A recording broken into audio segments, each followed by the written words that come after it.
Hello, everybody. It is Grant from We Are Starting a Cult. We are currently having a down week.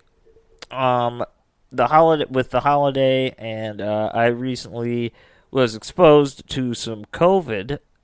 So we just wanted to play it safe and keep our distance from each other. So today, what we're doing is we are putting out our first ever published Patreon bonus series episode. That is the one where we read short stories that we've written and rate a movie or talk about movies in some capacity. We are publishing the first episode we did of that, and all of these and more are available on our Patreon. So if you're interested in donating to us and keeping in touch with those episodes every 2 weeks, please follow the link in the show notes and come on over to Patreon, and you'll have all these episodes and more. You'll love it, I promise you. Um, with that being said, please enjoy, and we will be back next week. Peace, y'all.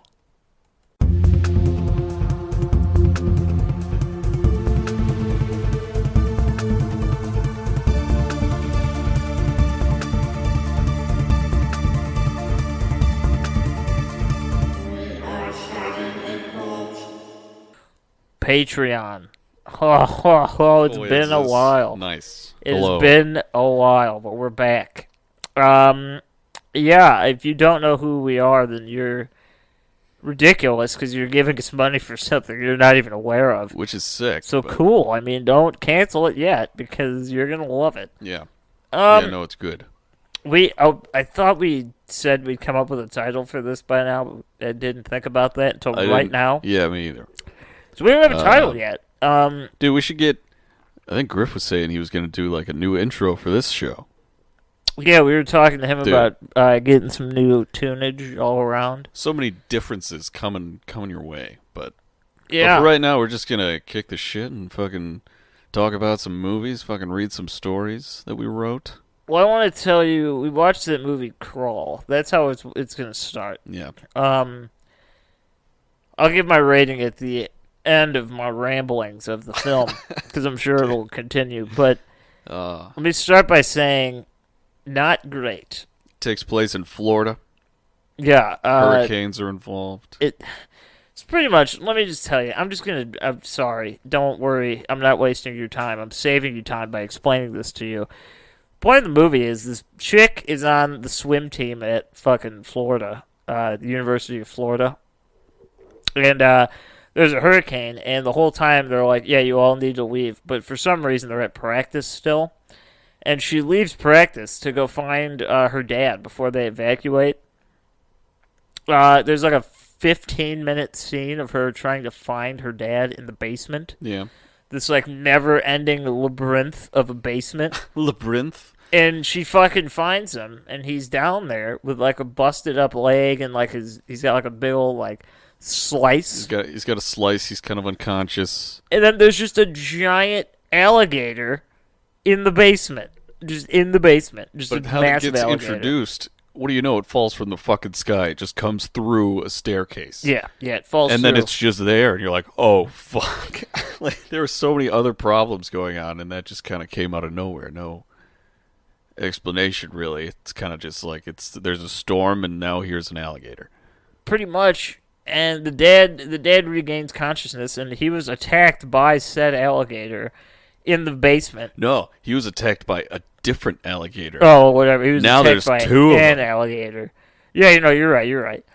And I found it annoying because there's hiding spots in this basement where alligators can't get to, but they could somehow like forcefully break into the building itself. Yeah, I don't know. Just like pipes and shit. Fast That are forward, too big for them. the hurricane's still happening, right? They don't want you to forget that.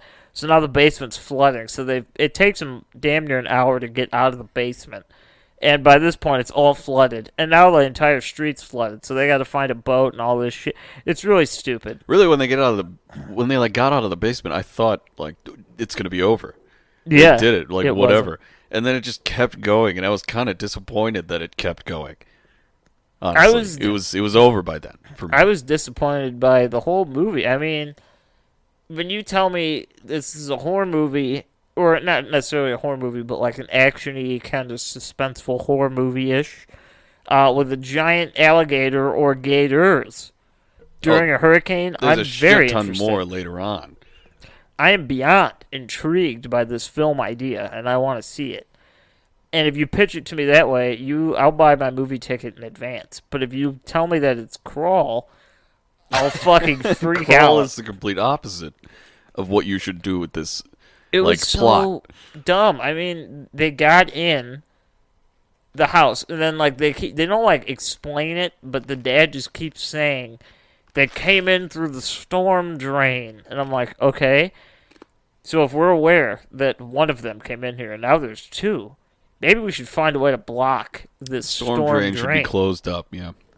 And it's storming right now, so it's going to flood through the storm drain. So we should close that. And the gators, I mean, that's a And problem. then maybe we'll be okay, you know? The hurricane is the secondary problem in this entire film. No, yeah, that's just like, it's just part of the scenery but at that point. But they don't explain to me. Maybe I'm naive. I mean, I've been to Florida a couple times, but I guess maybe never near like the Everglades, like inland, you know? Yeah. But I don't know. I guess in my head, I don't imagine it like. How does a fucking alligator from the Everglade swamp end up in like a subdivision? You know, like I get like the displacement and the hurricanes, Just fucking carefully. I don't know. Like, how do they get anywhere? but like I feel like if you're choosing to live in a subdivision that is within the distance of a gator possibly being able to get into your property, you should be more well equipped to deal with the scenario. Like it's not like they're for like. Okay, think of it this way. We're over here in, like, Chicago area. If a fucking alligator was in my basement, I'd be completely unprepared. But that's fine. Yeah, that's That's fine, because that would just be absurd. the chance the snapper shows up. Mm-hmm. Yeah. Now, think of it this way. What do we get out here? We get, like, I don't know, fucking garter snakes, bats, and, like, deer, Bobcats. the occasional coyote. Yeah, there's a lot of possums. If I woke up and there was a fucking deer in my basement, sure, it's not as deadly as a gator, I would be a little bit more equipped to like, all right, we got to figure the situation out. Yeah, it's like it. Now, if you live in Someone's Florida, gonna know what to do. you're probably not super well equipped for things like, I don't know, let's say fucking bears. Maybe you don't get a lot of bears Just down holding there. bears hostage in your house. But fucking gators, that is your department. I feel like they're needed. You can't be that stupid. If you're living near deadly no animals. excuses. No. To me, it's the same as like, oh, I have beachfront property in like Malibu, but I just have never learned how to swim and I'm terrified of water. It's like, when something like, well, bad what do you- happens, you're in the worst spot Yeah. then.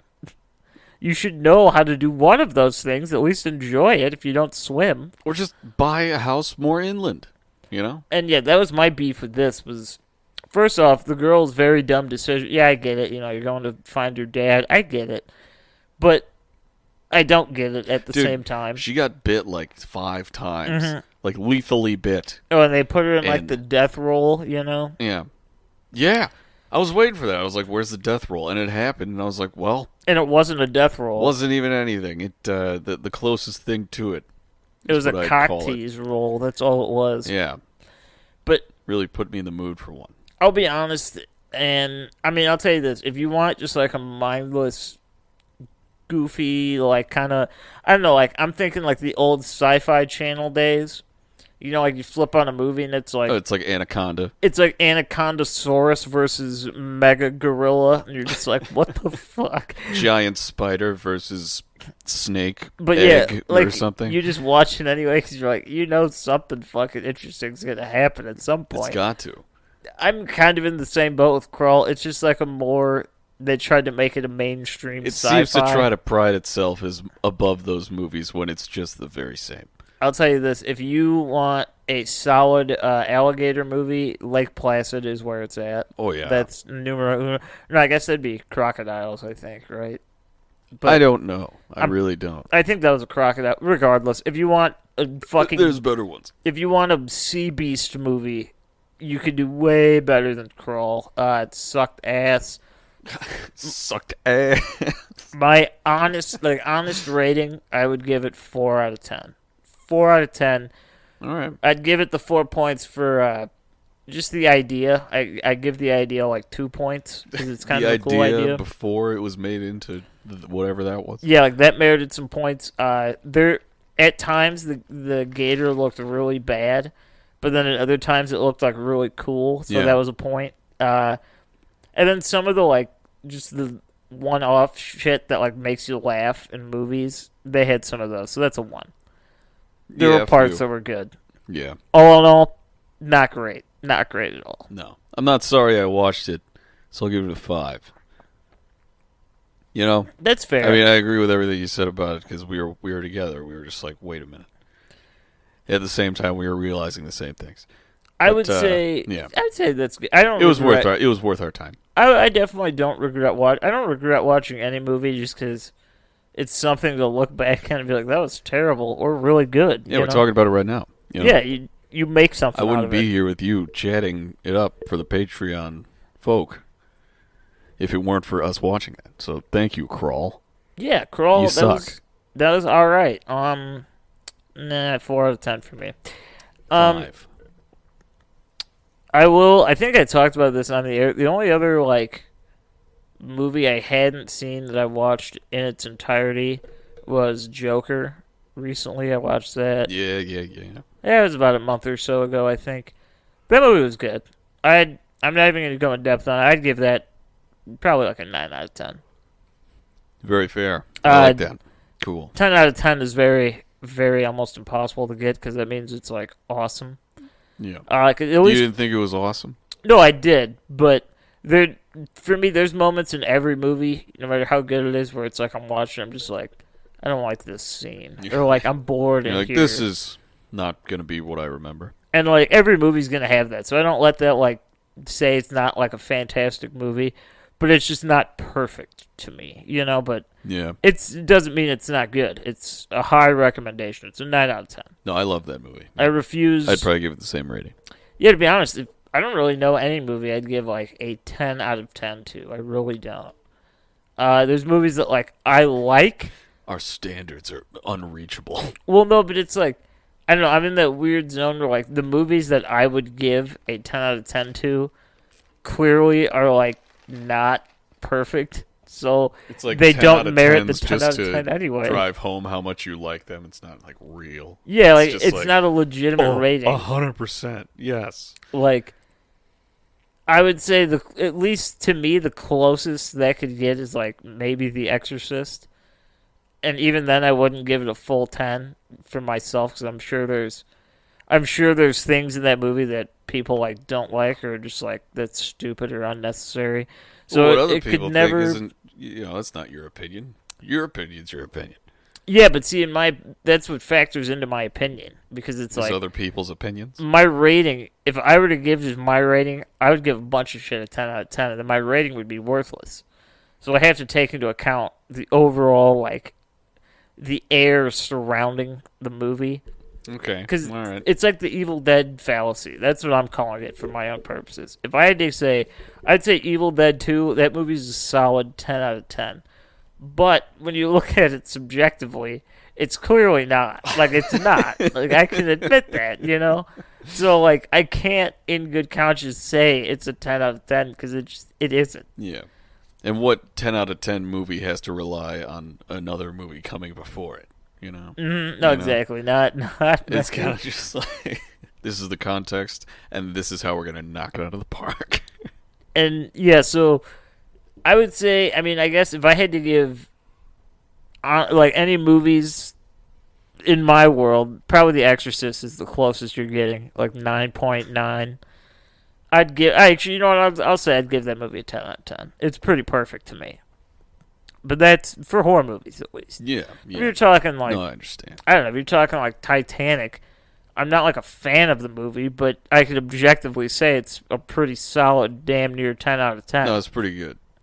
I do like all the death and destruction. That was, like, badass. In Titanic? Oh, yeah. Oh, yeah. That shit was those cool. Those scenes were insane. But, yeah, 10 out of 10s, they don't happen often. Nor do, 1 out of, or well, I guess 1 out of 10, 0 out of 10. That's not a real rating. 1 out of 10, I think, is just like That's like the worst. It's pitiful. like an idea that someone just said, no, that's stupid, and then they abandoned it. The movie never got made. That's a 1 out of 10. I can say I've definitely seen some movies that are like 1 out of 10 for real. Wait, what do you mean? Which ones?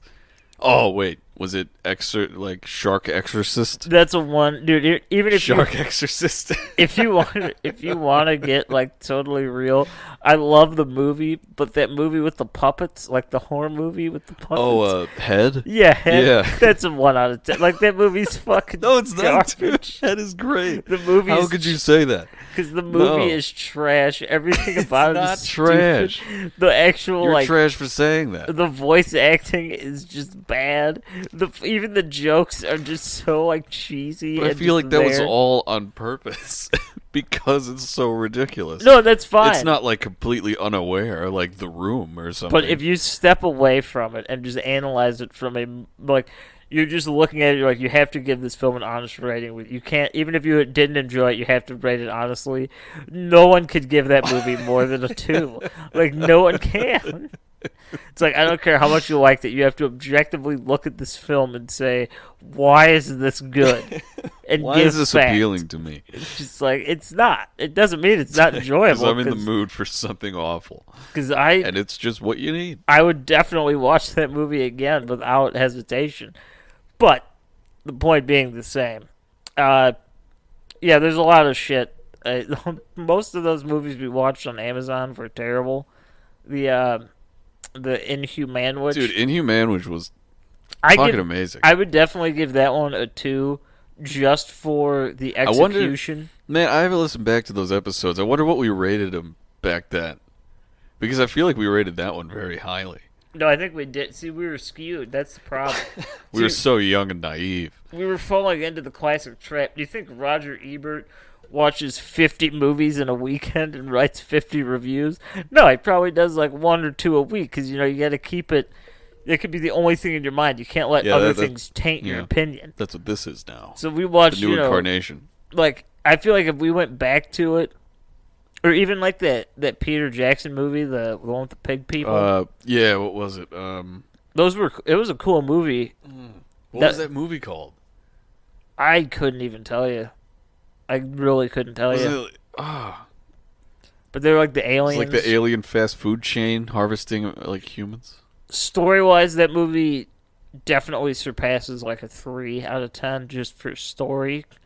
But I feel like if we went back to it now, after like not watching movies like that for a long time, yeah, it would be very like we'd show it to like definitely a period of our lives where like we if just we- watched only movies like that. if we showed it to like Mitch or something right now, we'd all just be like, "That was so fucking dumb." Yeah.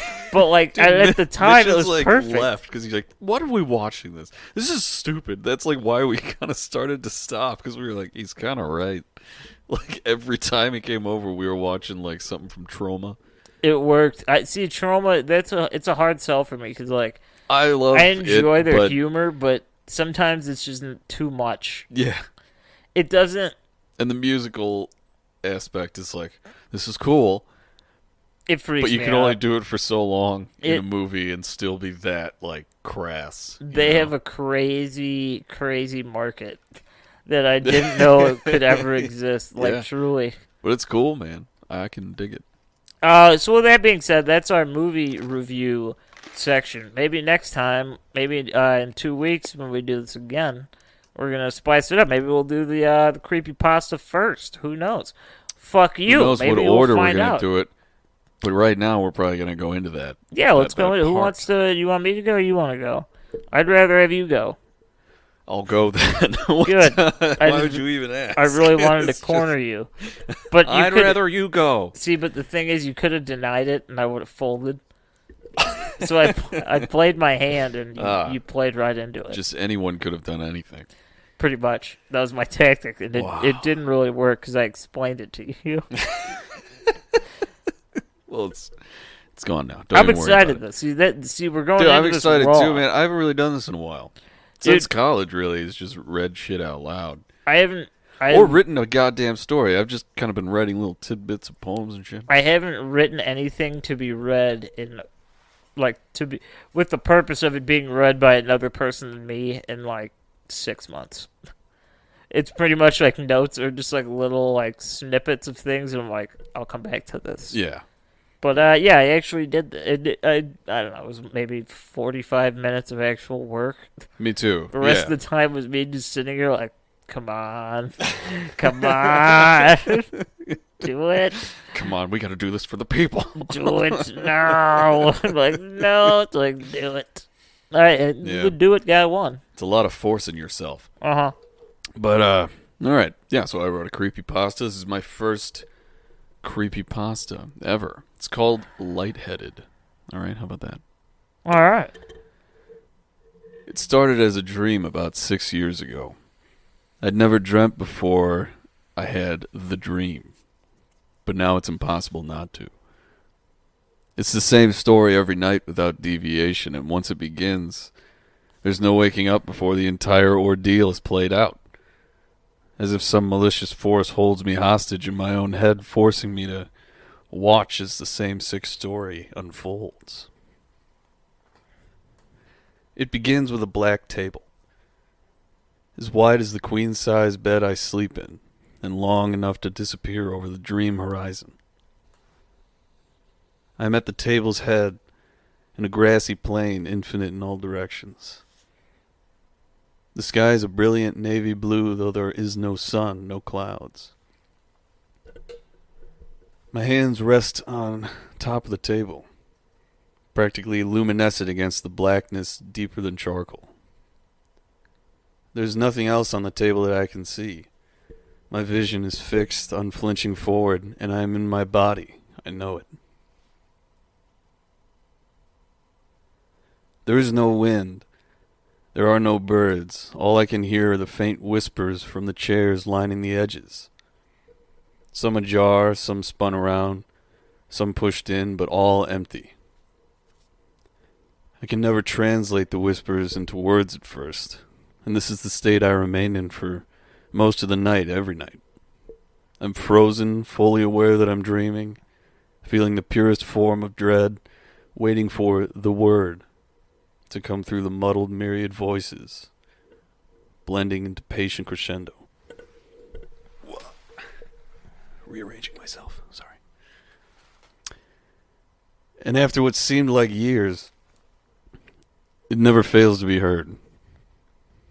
Whispered into my ear over the rising hiss of clamor just behind me. Slow and measured, breath against the nape of my neck. Look. In an instant, the whispers are silent.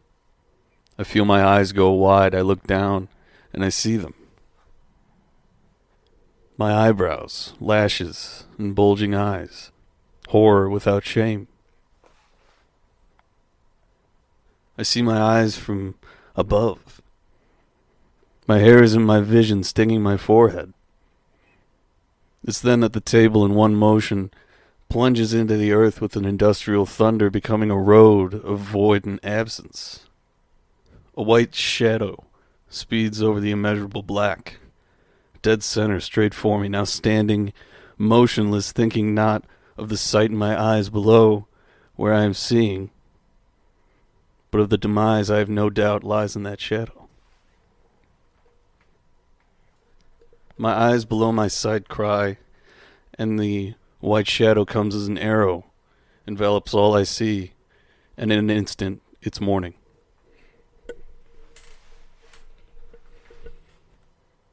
Needless to say, my sleep is not restful, and hasn't been for years. I've tried every option I can think of in dealing with this. Sleep studies, therapy, and I've lost count of how many different medications. But this dream never fails to be waiting for me just behind the veil of consciousness. In a twisted way, I began growing somewhat tolerant of my nightly demise. That is, until about a year ago. I woke up one day in the normal, dreadful fashion that has become my norm. Cold sweats, racing heart, the splitting headache in the center of my forehead. But on this particular morning, as I took a piss, I caught my reflection. A slight redness in the middle crease of my forehead. Upon looking closer in the mirror, I raised my finger to the red spot and touched it, ever so slightly. What followed was the most intense and specific sensation of pain that I've ever experienced.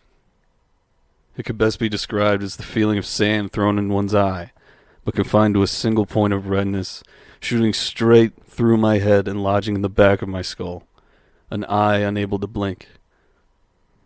I fell to the ground in agony, crying through my real eyes the pain would not subside for hours. No one could help me. No one can help me. My condition, for lack of a better word, has never been seen before. There's not an individual alive that I've come across that has any insight. I've taken to wearing a headband securing a small and shallow cup I placed over the affected area so nothing can touch it. And that's not all. The redness quickly turned to a scab-like brownish red.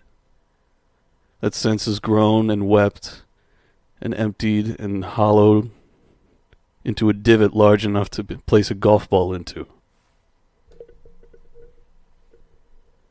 The dreams remain consistent every night, and every morning I inspect the growing chasm centered above my eyebrows, and am sure that to never make the mistake of touching it once again. My guess is that this thing, whatever it is, will eventually eat into my brain, killing me, but for now, I simply wake in a state of horror that quite literally stays in the forefront of my mind. It's endless. And one final detail before I end this short, whatever this is, explanation, death note, cry for help. During my daily inspection of the wound to see what's been eaten away overnight, there have been times that the breeze blows through the bathroom window. When this happens, I can feel the cold sweat on my brow freeze. My eyes lock wide, and the wind, through my slowly eaten absence of a forehead, whistle a slow, measured whisper. Look. Ooh. So that's it. That was scary. That's my story. And depressing and real. Isn't that just insane? Wouldn't that be terrible? Are you afraid? No, it would be the worst. Terrible doesn't describe it. You're like, that'd be pretty bad, wouldn't it? Like, yeah. Wouldn't that just be awful? Grant? You're onto fucking something there, What if pal. you had terrible dreams, never got rest, and then you just had this chasm, like a pimple? That's just unreal. It's Yeah. not fair. I like it. What was the name of it? It was called Lightheaded. Lightheaded. Lightheaded. Well, I'm a little lightheaded, dude. I fucking never was able to figure out when to breathe when storytelling. So I'm just like, oh, you just like, do it, dude. between times, and I'm just like, oh god. You know, just who gives a fuck? You just do it. Like, I gotta breathe, dude. Fuck you. I do gotta breathe. You're like, right. you want my information. I gotta do the little sharp, like. My information only Yeah, like comes some of out those. when I breathe. So you have to let me. No, it's true. But no, that was good. That was a great one. Thank you. It's called Lightheaded. What about yours? I like it. I like you. Whoa, baby. Get on with it. What is my... I didn't really have a title for this. Ooh, Untitled. It is saved as The Child. Just because I needed it to discern for my own self. All right, The Child by Grant Bradkey. No, Something by Grant Bradkey. that's better because it's not... Here's Something by Grant Bradkey. You're right. Okay. Let's get into this, shall we? I was setting a mood, damn it.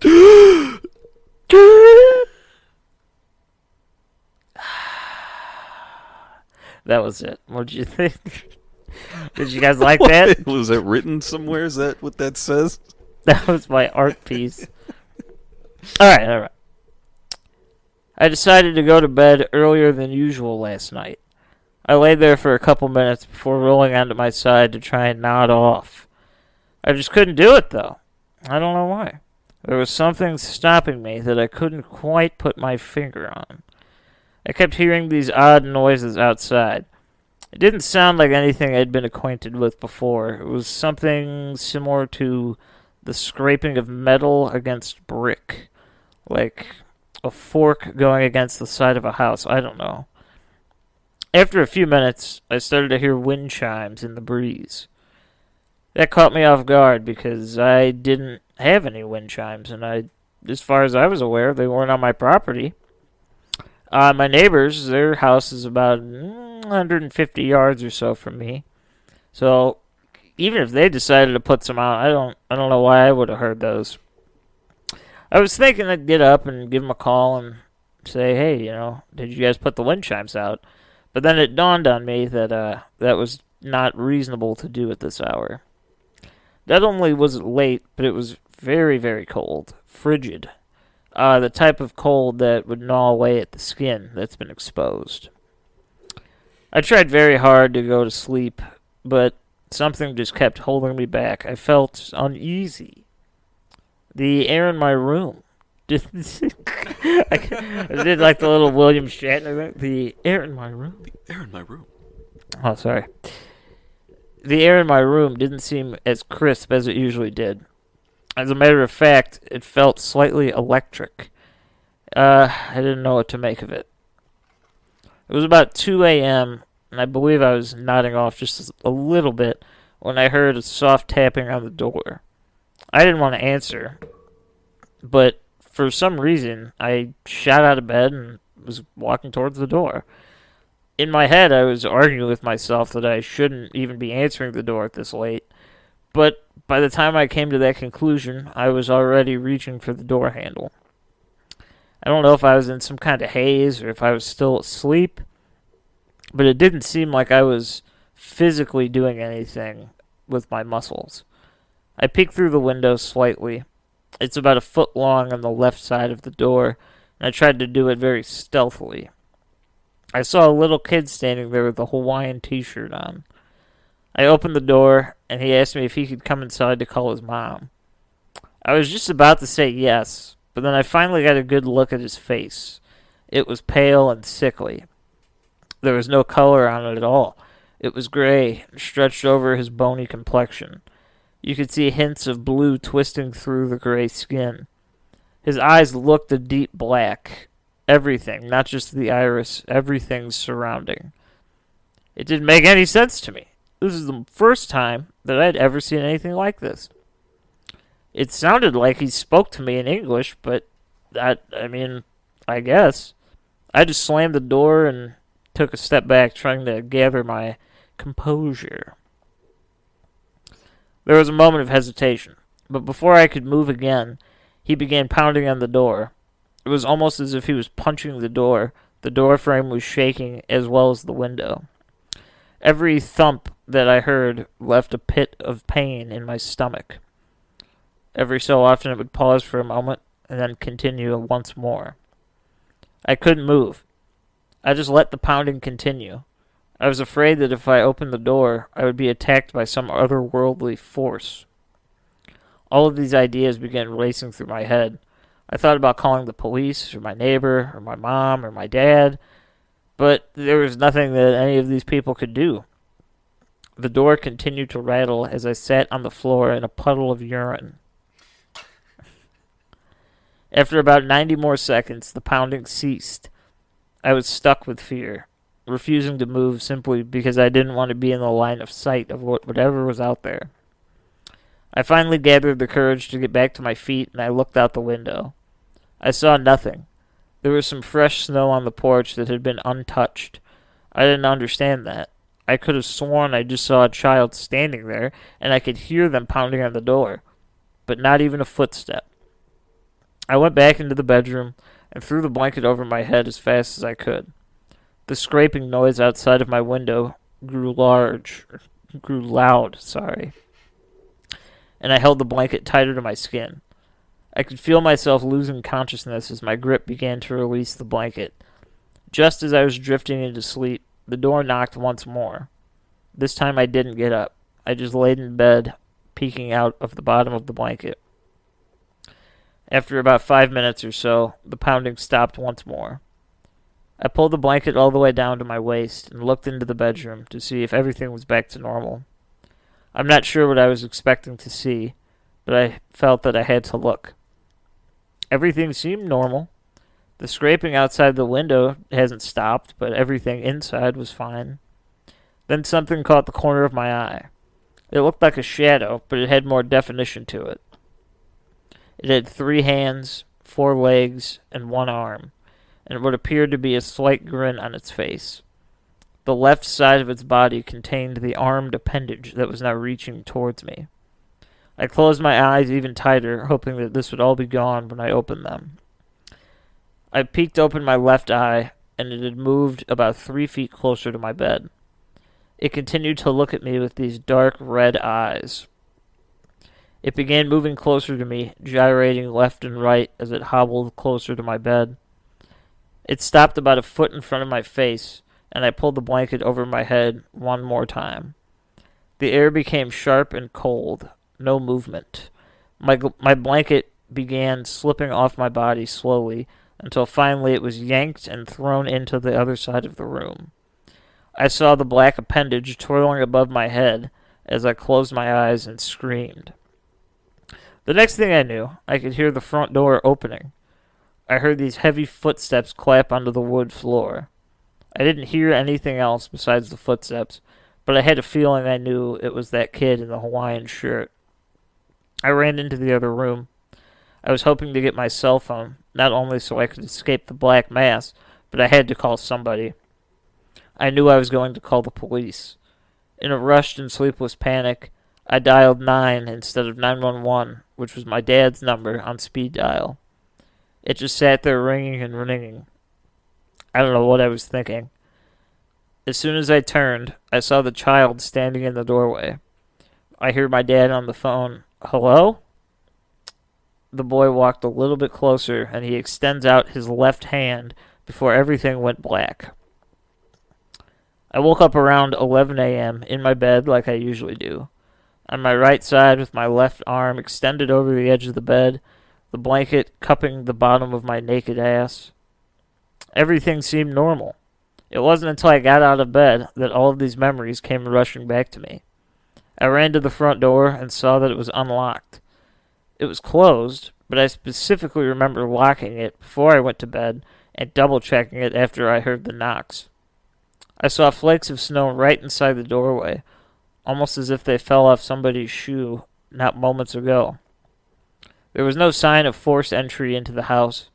There wasn't even really a sign of entry at all. Everything looked completely fine. I went into the bathroom to look at myself in the mirror. No, everything was there. It wasn't until later in the morning, when I went into the kitchen to get breakfast, that I saw something that seemed slightly out of the ordinary. It was a smudge on the window. As I rolled up the blind, I noticed a handprint on the window in the kitchen. A very small hand, as if it were from, I don't know, maybe someone between the age of 6 to 10. Underneath the handprint, I saw a sticky piece of paper that had been folded multiple times and stuck right on the corner of the sink. I opened it to read chicken scratch writing. All I needed was to borrow a single packet of taco seasoning. You people are so stubborn. I hope you sleep well knowing that my chili was absolutely ruined because of you. Mm-hmm. What? That was terrifying. You see, the black-eyed kid just wanted to borrow some chili mix. But he was still a black-eyed kid? Yeah, but he wasn't just like a disgruntled neighbor who was like, how could you not loan this to me? No, it's just a black-eyed kid. He wanted to make some chili, and he couldn't because the guy wouldn't let him in.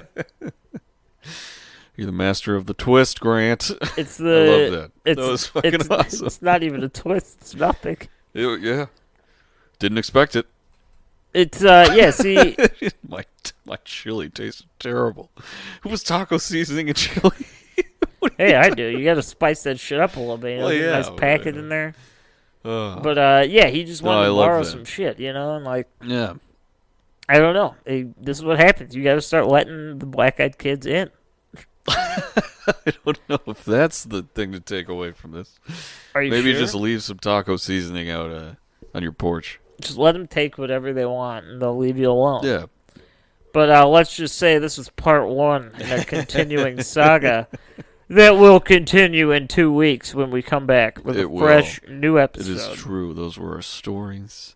We're gonna hone in. We're gonna write. We're gonna keep doing it. We're gonna keep watching movies as well You're guaranteed right. for y'all here on Patreon. Thank y'all so much for being yourselves Yeah, very much so. and doing the thing that allows you to listen to these. If you're, tune into this, you probably know us. Give us an email or shoot us a message or text us or whatever, and Yeah. let us know what movie do you want us to watch next. Do you want to hear a Any movie specific thing? suggestions? If not, we'll just keep picking them. But if you guys have a recommendation, We're throw it here our for way. you. We're at We'll- your whim. we'll rent it or buy it or download it or whatever we got to do. We'll watch it and review it. Is it your movie? Did you make it? Send it. Send Sure. it to us. We'll review it. Damn right we will. Hell yeah. But we'll be back in 2 weeks, and yeah, thank you again to everyone on here, and we love you very much. Totally fucking ooh. You're all great. It's true. Bye.